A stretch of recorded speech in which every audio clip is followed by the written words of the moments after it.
Leave men where they are until you have everything you need for you. 70% of Black women are unmarried, and most of them didn't choose it. Let that sink in for a moment. 70%, not by choice, not because they're unlovable, not because they're too picky, not because they're broken, but because 400 years of systemic violence, racist policies, and structural barriers have waged war on Black love itself. And yet, we keep telling young Black women that marriage is the answer, that finding a man will complete them, that rushing into partnership is the path to security. I recently had the privilege of sitting down with Micole Bradwell, a visionary thinker who is challenging that narrative head on and empowering Black women to rewrite the script. Micole is making the world a better place by refusing to let another generation of young Black women sacrifice their futures on the altar of romantic fantasy. Micole is out here doing the work that saves lives, protects dreams, and rebuilds legacies. And the message Micole shared with me was as raw as it was necessary. Young women, leave men where they are until you have everything you need for you. One mistake hurts young Black women, and statistically, all women lose in marriage. Now, before you dismiss that as cynical or harsh, let's look at the numbers because the data doesn't lie and the data is screaming. Between 1970 and 2020, the percentage of never married Black women nearly doubled, jumping from 27.7% to 47.5%. Marriage rates are plummeting, divorce rates are climbing, and Black women are bearing the brunt of it all. Dr. Diane Stewart, in her groundbreaking research titled Black Women, Black Love, calls this forbidden Black love a civil rights issue. She traces the roots of Black women's singledom not to personal failure, but to centuries of policies designed to dismantle Black families from slavery to the prison industrial complex. This isn't about blaming men. This isn't about demonizing marriage. This is about protecting Black women from a system that has never protected them. And it's about giving young Black women permission to build their empires first before they even think about sharing them. So let's talk about what that looks like. Let's talk about the lessons Micole Bradwell shared with me. Lessons that every young Black woman needs to hear, internalize, and act on. Build your empire first. Financial independence, educational attainment, career stability, these are not optional, they are survival tools. According to US Census data on first time mothers between 2020 and 2024, women with bachelor's degrees or higher are 85% married at first birth. Women without degrees, only 40%. That's not a coincidence. That's a pattern. Education opens doors, it creates options, it gives you leverage. And when you have leverage, you don't have to settle, you don't have to stay in situations that drain you, you don't have to compromise your peace for the sake of partnership.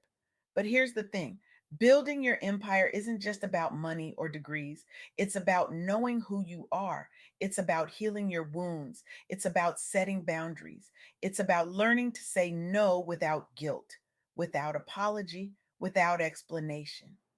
Because if you don't know yourself, if you haven't done the inner work, you will attract people who reflect your unhealed parts.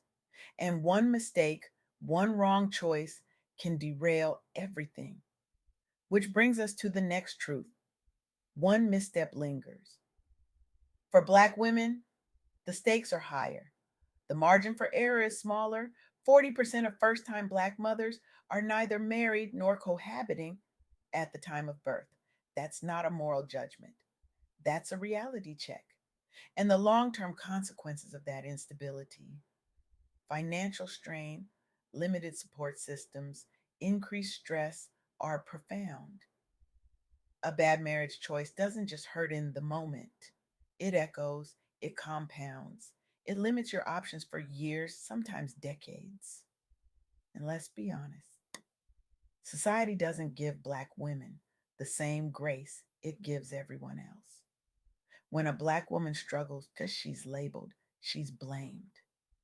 She's told she should have known better, should have chosen better, should have been better. But when the system is rigged against you from the start, when the odds are stacked, when the very institution of marriage has been weaponized against Black families for centuries, how is that fair? It's not. And that's why Micole Bradwell's message is so vital. It's not about avoiding love, it's about protecting yourself until you're ready, until you're whole, until you have everything you need so that if love comes, it's a bonus, not a lifeline. Stats don't lie. Protect yourself. Over 70% of Black women are unmarried, and most of them didn't choose it. That statistic should shake you. It should make you angry. It should make you ask why. And when you dig into the why, you find a history of violence. You find policies that separated Black families during slavery. You find mass incarceration that remove Black men from communities. You find economic systems that make it nearly impossible for Black families to build wealth. You find a culture that fetishizes Black women's strength while punishing their softness. Dr. Dan Stewart's research exposes all of this. She doesn't let us off the hook with easy answers. She forces us to confront the truth.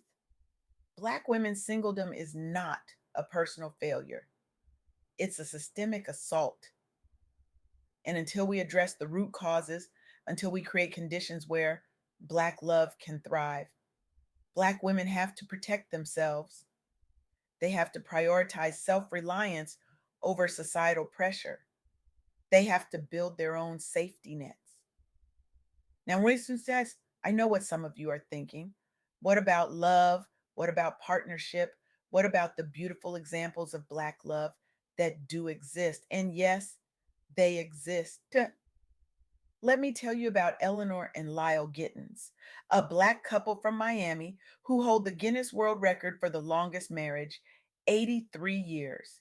83 years. They met at a basketball game at Clark Atlanta University in 1941. Eleanor spotted Lyle on the court, and something sparked. They married on Lyle's 3-day Army pass during World War II, when the world was at war and Black love was under siege. They raised 3 children in New York City. They defied every odd. They are a triumph. They are proof that Black love, when nurtured, when protected, when chosen with intention, can last a lifetime. But here's the hard truth: they are an outlier, a beautiful, inspiring, extraordinary outlier. And we cannot build a strategy for an entire generation of Black women based on outliers. We have to build it based on the data. And the data says that marriage success for Black women is rare. The data says that 47.5% of Black women have never been married. The data says that less educated Black women face even steeper odds. So, what do we do with that? We honor the Eleanor and Lyle Gittenses of the world. We celebrate them. We learn from them. But we also tell young Black women the truth. If you want a love like that, you have to be prepared. You have to be whole. You have to have everything you need for you first. Because here's what happens when you don't: you settle, you compromise, you lose yourself. You wake up 10 years later and realize you've been carrying everyone else's dreams but your own. You realize you've been so busy being strong that you forgot how to be soft. You realize you've been so focused on holding it together that you never gave yourself permission to fall apart, to heal, to rest. And that's where the soft girl era comes in. This sacred pause, this movement, this reclamation of joy and rest and freedom is about giving Black women permission to unlearn survival, to rediscover softness, to reclaim their lives without guilt, without apology, without explanation. Micole Bradwell's message fits perfectly into this framework because leaving men where they are until you have everything you need for you is not about being hard. It's about being wise. It's about protecting your softness so that when you do choose to share it, you're sharing from a place of abundance and not desperation. Let me paint you a picture of what happens when more Black women adopt this approach. Imagine marriage rates stabilizing as education rises. Imagine the 40% of unstable first births dropping. Imagine the 70% of unwilling singledom shifting. Imagine communities that are stronger, families that are healthier, and Black women who finally stop losing. Because right now, statistically, women lose in marriage. But it doesn't have to be that way. Not if we change the game, not if we rewrite the rules, not if we empower young Black women to come to the table whole, healed, ready. Dr. Diane Stewart's work has shown us that this is not just a personal issue, it's a civil rights issue. For 400 years, policies have been designed to tear Black families apart. From slavery to Jim Crow to mass incarceration, the assault on Black love has been relentless, and Black women have borne the weight of that assault. They've been told they're too strong, too independent, too much. They've been blamed for the very conditions that were created to destroy them. But here's what I want you to understand: Black women's strength is not the problem. The problem is a society that punishes that strength instead of protecting it. The problem is a culture that demands Black women be everything to everyone while giving them nothing in return. The problem is a system that tells Black women to sacrifice themselves for love while offering no guarantee that love will protect them. And so we have to do something different. We have to give Black women a new script. We have to tell them, you are enough, you are whole, you are worthy, and you don't need anyone to complete you. The US Census data tells us that education is a game changer. Women with degrees are more likely to be married at the time of their first birth. They're more likely to have stable families. They're more likely to have options. And that's not because education makes you more lovable. It's because education gives you power. It gives you choices. It gives you the ability to walk away from situations that don't serve you. And that's what we need to teach young Black women. Not that marriage is bad, not that men are the enemy, but that their power, their wholeness, and their stability must come from within. That they must build their empires first, that they must secure their foundations before they invite anyone else into their lives. Because when you come to the table whole, when you come to the table healed, when you come to the table with everything you need for you, then partnership becomes a choice, not a necessity. Then love becomes a celebration, not a rescue mission. Then marriage becomes a union of two whole people, not a desperate attempt to fill a void. And that's when Black women win. That's when Black love thrives. That's when the next generation of Black girls grows up seeing a different model, a model where their mothers, their aunts, their sisters, and their mentors are whole, where they're choosing love from a place of power, not fear, where they're building legacies, not just surviving. So here's what I want you to do right now, today. Audit your readiness. Ask yourself, is my career solid? Are my finances locked? Have I healed from my past wounds? Do I know who I am outside of what everyone else needs me to be? Can I say no without guilt? Can I set boundaries without apology? Can I rest without explanation? If the answer to any of those questions is no, then you have work to do. And that's okay. That's not a failure. That's a starting point. Make a list. Write down 3 must haves you need to secure for yourself before you even think about sharing your life with someone else. Maybe it's a degree. Maybe it's a savings account. Maybe it's therapy. Maybe it's a boundary with your family. Maybe it's learning to be alone without feeling lonely. Whatever it is, write it down. Commit to it, protect it, And then leave distractions where they are. Leave the situationships, leave the maybes. Leave the men who aren't ready, who aren't whole, who aren't doing their own work. Leave them where they are. Not because they're bad, not because you're too good, but because you deserve to be chosen by someone who is as committed to their own growth as you are to yours. This is not about being bitter. This is not about being closed off.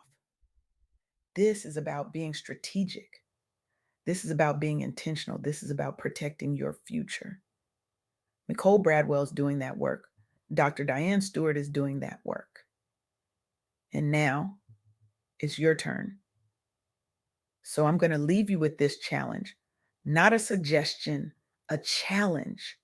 What if you stopped waiting for someone to choose you and you chose yourself first? What if you stopped looking for completion in someone else and you became whole on your own? What if you stopped rushing into love and you built something so solid that when love finally comes, it has no choice but to meet you at your level? What if the revolution isn't about finding the right person, but about becoming the right person? What if the answer isn't out there, but in here? Black women, you have been carrying the weight of the world for far too long. You have been strong for everyone but yourself. You have been the backbone, the foundation, the glue, and you're exhausted, and you have every right to be. But I need you to hear me. Your softness is not a luxury. Your rest is not selfish. Your boundaries are not rude. Your wholeness is not optional. You deserve to build your empire. You deserve to heal. You deserve to be whole. And you deserve love that honors all of that. So leave men where they are until you have everything you need for you. Not because you don't believe in love, but because you believe in yourself more. That's the revolution. That's the soft girl era. That's how we win. Now go build your empire. The world is waiting.